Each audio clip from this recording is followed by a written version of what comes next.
ഉസ്മാൻ ചോദിക്കുന്നു, മറ്റൊരാൾ വന്നെന്നോ? എത്ര നേരം മുമ്പ് അവൻ വന്നത്? താങ്കൾ വരുന്നതിൻ്റെ 30-40 സെക്കൻഡ് മുമ്പ് അദ്ദേഹം പുറത്തു വന്നിരുന്നു. താങ്കൾ പോയതിൻ്റെ തൊട്ടു പിന്നാലെ അദ്ദേഹം പോയി. പക്ഷേ അദ്ദേഹം എന്തിനാണ് ഇങ്ങനെയൊക്കെ ചെയ്യിപ്പിച്ചത് എന്ന് എനിക്കറിയില്ല. അപ്പോൾ നീയും അവരും കൂടി ചേർന്ന് എന്നെ നിങ്ങൾ ചതിക്കുകയായിരുന്നല്ലേ എന്ന് ഉസ്മാൻ ചോദിക്കുന്നു. അപ്പോൾ ബിരൻ പറയുന്നു, താങ്കൾക്ക് വേണ്ടി ഭൂതകാലത്തിലുള്ള ഉസ്മാനെ മറക്കിയേക്കാൻ വേണ്ടി ഞാൻ ടാങ്കിൽ എല്ലാ ദ്രാവകങ്ങളും നിറച്ച് റെഡിയാക്കിയായിരുന്നു. അപ്പോഴായിരുന്നു ആദ്യം വന്ന വ്യക്തി എന്നെ ഫോണിൽ കോൺടാക്ട് ചെയ്തത്. അദ്ദേഹം പറഞ്ഞു എല്ലാം കഴിഞ്ഞുവെന്ന്, ഇനിയൊന്നും മാറ്റാൻ പറ്റില്ലെന്നും എന്നോട് പറഞ്ഞു. താങ്കൾ വന്ന് ചോദിച്ചാൽ ഈ ബാറ്ററി വിളിച്ചെറിഞ്ഞ് ഇത് പ്രവർത്തിപ്പിക്കാൻ അനുവദിക്കരുതെന്നും എന്നോട് അദ്ദേഹം പറഞ്ഞു. അദ്ദേഹം വല്ലാതെ പരിഭ്രമിച്ചിരുന്നു. കാരണം എന്താണെന്ന് എന്നോട് പറഞ്ഞില്ല. പക്ഷേ എന്ത് വില കൊടുത്തും താങ്കളെ വീണ്ടും ഭൂതകാലത്തിലേക്ക് പോകുന്നതിനെ തടയണമെന്ന് പറഞ്ഞിരുന്നു.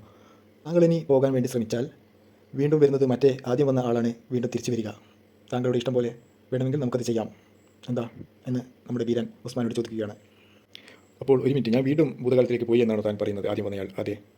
ആ പോയ ആൾക്ക് വീണ്ടും ആ പ്രശ്നം പരിഹരിക്കാൻ കഴിഞ്ഞില്ല എന്നാണ് എന്നോട് അദ്ദേഹം പറഞ്ഞത്. എനിക്കൊന്നും മനസ്സിലാകുന്നില്ല എന്താ ഇവിടെ നടക്കുന്നതെന്ന്.